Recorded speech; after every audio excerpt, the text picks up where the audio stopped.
So how do you stop a cyber attack? $1 million antivirus? An uncrackable password? An offline life? Probably not. Most experts agree that the most effective way to stop a digital catastrophe is before it even begins, a preemptive strike. And today, we're looking at the ultra-secretive digital battleground where this war is fought. A world where elite government hackers and classified facilities hunt down cyber criminals, rogue states, and digital terrorists. But as we delve into this clandestine world of cyber espionage, we'll also be asking how it affects you. Have you ever wondered what really happens when you click on a suspicious link, or why your social media feed suddenly knows what you were just talking about? Are your private messages and financial details truly safe from prying eyes? As our society becomes almost entirely dependent on digital infrastructure, have you ever stopped to think what holds it all together? I will warn you now, your online experience will probably be better if you don't watch this video. Sometimes ignorance is bliss, and you'll sleep sounder not knowing, because once we pull back this digital curtain, there's no going back. I hardly ever thought about where my data goes. I used to click accept all cookies without a second thought, sign up for new apps with my primary email, and assume the little lock icon in my browser meant I was completely safe. I'd always think, who would want to target me? What's there to even steal? If you can relate, then by the end of this video I guarantee you'll have changed your mind about your digital footprint. But let's start at the beginning. There are all kinds of threats lurking online, from phishing scams to ransomware to state-sponsored sabotage. There will always be malicious actors trying to exploit the system. Your online world is under constant siege, and you might not even know it. But thankfully, an unseen battle is being fought every second by global intelligence agencies. This video pulls back the curtain on the cutting edge, often unbelievable, tactics employed to safeguard our digital lives from the next devastating cyber attack. The first line of defense is a global network of digital tripwires. Intelligence agencies like the NSA in the United States, GCHQ in the United Kingdom, and Unit 8200 in Israel have built vast, automated surveillance systems that continuously scan the internet's backbone. Think of it as a global nervous system. These systems monitor massive volumes of data traffic flowing between countries, looking for anomalies. They aren't reading your emails about dinner plans.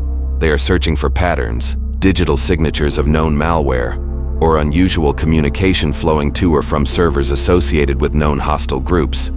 They use sophisticated algorithms and machine learning to flag suspicious activity, such as a sudden massive data transfer from a government server to a blacklisted IP address in a hostile nation, or a coordinated surge of traffic aimed at a nation's power grid. This is the big picture, the 30,000-foot view of the digital world, allowing them to spot the buildup to a large-scale attack before it's launched. When a potential threat is flagged, it's like a digital alarm bell ringing inside a secure facility. This is where the human element comes in. Teams of highly skilled analysts, a unique blend of computer scientists, linguists, and geopolitical experts, take over. Their job is to dissect the flagged data, to understand the who, what, and why behind the anomaly. They use a technique called traffic analysis, which doesn't necessarily require reading the content of the communication, but rather analyzing its metadata. Who is talking to whom? How often? For how long? From where? By mapping these communication patterns, they can start to build a picture of the threat network. For example, they might notice a cluster of encrypted communications between several anonymous accounts and a server known to be a command and control hub for a ransomware gang. This allows them to identify the key players and infrastructure of the hostile group without ever breaking the encryption itself.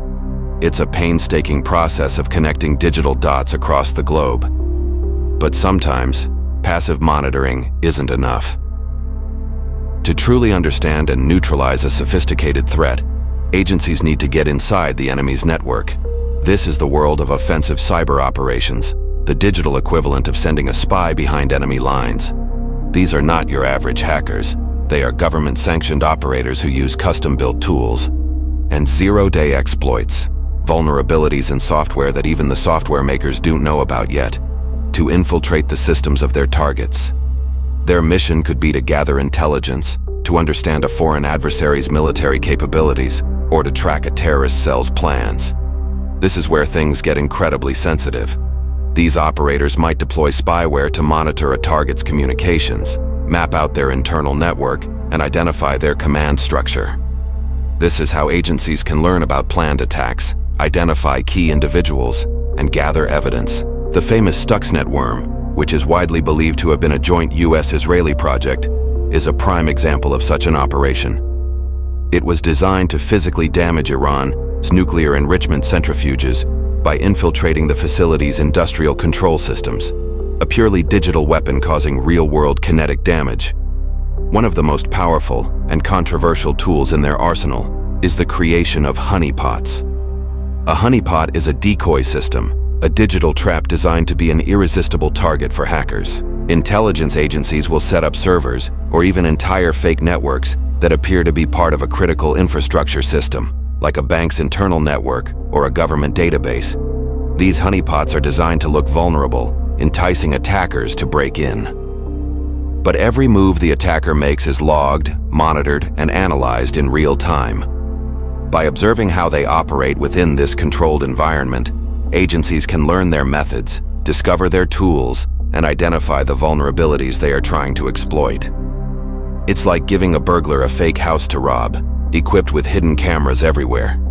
This allows security experts to develop defenses against new and unknown attack techniques before they can be used against real targets, turning the hunter into the hunted.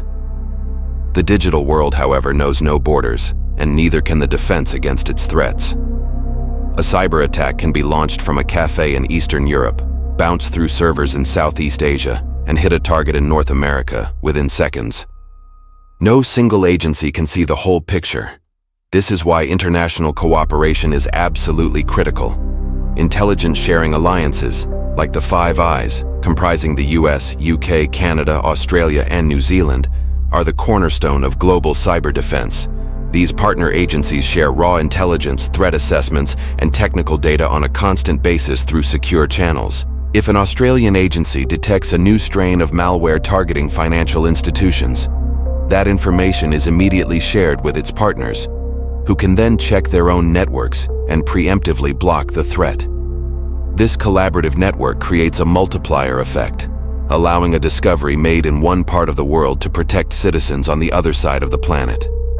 It's a global neighborhood watch for the digital age, where everyone keeps an eye out for everyone else. Perhaps the most shadowy aspect of this entire operation is the relationship between intelligence agencies and the private sector. Agencies often work covertly with major tech companies, telecommunication providers, and cybersecurity firms. This collaboration can take many forms. Sometimes it's an official partnership where a company provides data in response to a legal warrant. Other times, the relationship is far more clandestine. Agencies might pressure companies to build backdoors into their encrypted products, giving them a secret key to bypass security measures. This is a hugely contentious issue, as tech companies argue it weakens security for everyone, creating vulnerabilities that could be exploited by criminals and hostile states, not just the good guys. Yet, from the agency's perspective, this access is vital. When a terrorist group uses an encrypted messaging app to plan an attack, having a way to access those messages could be the only way to stop it creating a profound and ongoing conflict between individual privacy and national security. Ultimately, the goal of all these covert methods is to move from a reactive to a predictive stance. It's not just about stopping attacks that are already in progress. It's about anticipating and neutralizing threats before they even materialize. By combining data from global surveillance, human intelligence, offensive operations, and private sector partnerships, agencies build complex threat models. They use artificial intelligence to analyze these vast data sets and predict where the next major attack is likely to come from, what form it will take, and who the targets will be. This is called predictive intelligence. It might mean identifying a specific hacker group that is showing interest in a nation's electrical grid, and then proactively hardening the grid's defenses. Or it could mean spotting a buildup of disinformation on social media aimed at destabilizing an election and then launching a counter-narrative campaign. This intricate dance between digital shadows and national security is the unseen, unending war being fought to keep our interconnected world from collapsing. The battle is invisible, The soldiers are anonymous, but the stakes, our safety, our economy, and our way of life, could not be higher.